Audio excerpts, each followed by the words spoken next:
Hi, good morning. അപ്പോ ആനന്ദ് ശ്രീബാല ഞാൻ കഴിഞ്ഞ ദിവസമാണ് സിനിമ കണ്ടത്. സിനിമ കണ്ടിട്ട് അതിനെ കുറിച്ച് സംസാരിക്കാന്ന് വിചാരിച്ചു. കാരണം എന്താണെന്ന് വെച്ച് കഴിഞ്ഞാൽ ഞാനിപ്പോ ആ റിലീസിന്റെ ആ ടൈമോട് കൂടി തന്നെ സിനിമ കാണുന്ന പരിപാടി ചെറുതായിട്ടൊന്ന് കുറച്ചു. കാരണം എന്താണെന്ന് വെച്ച് കഴിഞ്ഞാല് നമ്മൾ സിനിമ കണ്ടു കഴിഞ്ഞാൽ അതിനെ കുറിച്ച് സംസാരിക്കും, നിങ്ങളോട് പറയും. പിന്നെ അത് ഒരു ഒരു പ്രശ്നമാക്കണ്ട എന്നുള്ള രീതിയിലാണ് ഞാനത് ആ ഒരു ഇമീഡിയറ്റ് പരിപാടികൾ നിർത്തിയത്. അതുപോലെ തന്നെ വേറെ കാര്യം എന്താണെന്ന് വെച്ച് കഴിഞ്ഞാല് നമ്മുടെ സോറി, ആനന്ദ് ശ്രീബാലയെ കുറിച്ചാണല്ലോ നമ്മൾ സംസാരിച്ചുകൊണ്ടിരിക്കുന്നത്. ഞാൻ അതിന്റെ ഇടയിൽ ഡ്രൈവ് ചെയ്യുന്ന കാരണം പെട്ടെന്ന് ഞാൻ വേറെ എന്തോ ആലോചിച്ചു പോയി. പക്ഷെ അത് കുഴപ്പമില്ല. അപ്പൊ ആനന്ദ് ശ്രീബാല, ഞാന് ഈ സിനിമയെ കുറിച്ചിട്ട് പറയുകയാണെങ്കിൽ അഭിലാഷ് പിള്ള, അർജുൻ അശോകൻ ഈ രണ്ടുപേരും എന്നുള്ള രീതിയിലാണ് ഞാൻ ഈ സിനിമ കണ്ടത്. കാരണം അഭിലാഷ് പിള്ളയുടെ മുന്നത്തെ സിനിമകൾ എനിക്ക് ഭയങ്കര ഇഷ്ടമായിരുന്നു. എനിക്ക് തോന്നുന്ന ഇൻഡസ്ട്രിയിൽ പല രീതിയിലുള്ള അടിച്ചമർത്തലുകൾ അല്ലെങ്കിൽ അപവാദങ്ങൾ കേൾക്കുന്ന ഒരു റൈറ്റർ ആയിട്ടാണ് എനിക്ക് അഭിലാഷ് പിള്ളയെ തോന്നുന്നത്. എക്സ്ക്യൂസ് മീ, നല്ല പൊടി ഉണ്ടായിരുന്ന വണ്ടി അവിടെ.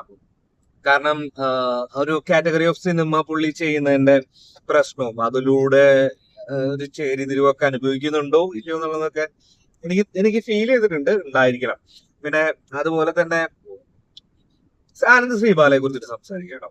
അർജുൻ അശോകൻ, അപർണ ദാസ്, അഭിലാഷ് പിള്ള, സിദ്ദിഖ്, അജു വർഗീസ്, പിന്നെ അതുപോലെ തന്നെ എന്താ പറയാ, ഇവരാണ് മെയിൻ സ്ട്രീമിൽ വരുന്നത്. ഇതിന്റെ സിനിമയുടെ ഒരു പ്രത്യേകത എന്ന് പറഞ്ഞാൽ ഞാൻ ആദ്യം തന്നെ പറയട്ടെ, ഈ സിനിമയെ കുറിച്ചിട്ട് വ്ളോഗേഴ്സിന്റെ അടുത്തുനിന്നും അല്ലെങ്കിൽ റിവ്യൂവേഴ്സിന്റെ അടുത്തുനിന്നും അത്രയ്ക്ക് നല്ലൊരു പോസിറ്റീവ് അഭിപ്രായമല്ല വന്നില്ല. പക്ഷെ എനിക്ക് ഈ സിനിമ ഭയങ്കരമായിട്ട് ഇഷ്ടപ്പെട്ടു. ഞാൻ പറയുന്ന 2-3 തവണ തിയേറ്ററിൽ പോയി കാണാനുള്ള ഒരു പരിപാടി ഉണ്ടെന്നല്ല, പക്ഷെ ഭയങ്കര റിയലിസ്റ്റിക് ആയിട്ടുള്ള ഒരു സംഭവമായിട്ടാണ് എനിക്ക് ഈ സിനിമനെ ഫീൽ ചെയ്തത്.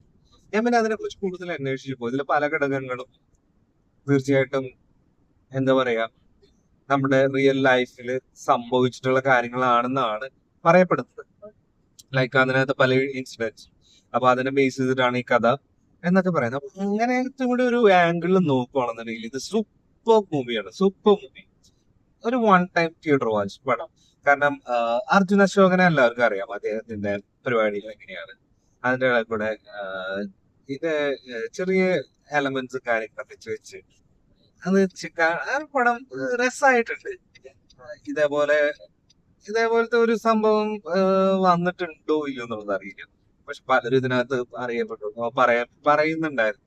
ഇതിനകത്ത് അമ്മ എന്ന് പറയുന്ന ഒരു സങ്കല്പം, ഒരാളുടെ അമ്മ ഒരു 15 വർഷം അല്ലെങ്കിൽ 12 വർഷം മരിച്ചു പോവുകയും അദ്ദേഹത്തിന്റെ അമ്മയെ ഫീൽ ആവുകയും, അതായത് ഒരു എന്താ പറയാ ടെൻഷൻ ആവുന്ന ഒരു ഡിഫിക്കൽട്ടി സിറ്റുവേഷനിലാകുമ്പോൾ ഒന്ന് സപ്പോർട്ട് ചെയ്യുന്ന പോലെ ഫീൽ ചെയ്യുന്ന ഒരു സംഭവങ്ങളൊക്കെ ഭയങ്കര അരോചകമായിട്ട് പലതും പറയുന്ന കേട്ടു. പക്ഷെ എനിക്ക് തോന്നിയിട്ടില്ല. അത് അതിനകത്ത് നല്ല രീതിയിൽ തന്നെ എക്സിക്യൂട്ട് ചെയ്തിട്ടുണ്ട്. പിന്നെ എന്താ പറയാ ട്വിസ്റ്റ് ആൻഡ് എന്താ പറയാ, ആ ട്വിസ്റ്റ് ഒക്കെ അത് ഞാൻ സംഭവിച്ചു. ഒരു ആ ട്വിസ്റ്റ് കൊണ്ടുവരുന്നിടത്തുള്ള ഒരു ബാക്ക്ഗ്രൗണ്ട് പരിപാടികളും അതൊന്നും അത്രയ്ക്ക് എന്റെ ഒരു ഒരു കണക്ടിങ് എന്നല്ല പറയാൻ പറ്റും. നമുക്ക് മറ്റുള്ള സിനിമകളായിട്ട് കമ്പയർ ചെയ്യുമ്പോൾ അത്രയ്ക്ക് വലിയ ഒരു ഒരു സംഭവമായിട്ടൊന്നും തോന്നില്ല. പക്ഷെ അതിനും ആ ഒരു സർപ്രൈസ് എലമെന്റ് ഉണ്ടായിരുന്നു. അത് ആ സർപ്രൈസ് എലമെന്റ് അവർ ബ്രേക്ക് ചെയ്യുന്നത് വളരെ നോർമൽ ആയിട്ടാണ് അത് ബ്രേക്ക് ചെയ്തത്, അല്ലാതെ വലിയൊരു സംഭവം കൊടുത്തിട്ട് അങ്ങനെ ബ്രേക്ക് ചെയ്തിട്ടില്ല. അപ്പൊ അതിൻ്റെതായ ക്ഷീണങ്ങള് ഉണ്ടായിരുന്നു. പലരും എക്സ്പെക്ട് ചെയ്യുമ്പോൾ ഇൻവെസ്റ്റിഗേഷൻ ത്രില്ലർ എന്നൊക്കെ പറഞ്ഞിട്ട് എക്സ്പെക്ട് ചെയ്യുമ്പോൾ ആ ഒരു സസ്പെൻഡ് എലമെന്റ് എല്ലാവരും പ്രതീക്ഷിച്ചിട്ടുണ്ടാവും. പക്ഷെ ആ ഒരു സസ്പെൻഡ് എലമെന്റ് അവർ ബ്രേക്ക് ചെയ്തത് വളരെ നോർമൽ ആയിട്ടുള്ള രീതിയിലാണ്. അതിന്റെ ഒരു അഭാവം പടത്തിലുണ്ടായിരുന്നു. അത് കുറച്ചും കൂടി ഒന്ന് നന്നാക്കാമായിരുന്നു എന്നുള്ള അഭിപ്രായം എനിക്കുണ്ട്. പക്ഷേ അതർവൈസ് പടം എല്ലാം ഓക്കെയാണ്, അടിപൊളിയാണ്. നിങ്ങൾ എന്തായാലും പോയി ഒരു തിയേറ്റർ വാച്ച് ചെയ്യുക. എനിക്കറിയില്ല കളിക്കും ഗുവ അതേപോലെയുള്ള പടങ്ങളൊക്കെ വളരെ ആയിട്ട് വരുന്നുണ്ട്. ഇതിന്റെ അവസ്ഥ എന്താണെന്ന് എനിക്കറിയാം. എനിവേ, നമുക്ക് നോക്കാം. അപ്പോ അഭിലാഷ് പിള്ള, അർജുൻ അശോകൻ, അപർണ ദാസ്, അജു വർഗീസ്, എല്ലാവർക്കും വിനയ് വിനയ് വിനയ് ഡയറക്ടർ, വിനീഷ് വിനയ് ഇവർക്ക് എല്ലാവർക്കും നമ്മുടെ അപ്പൊ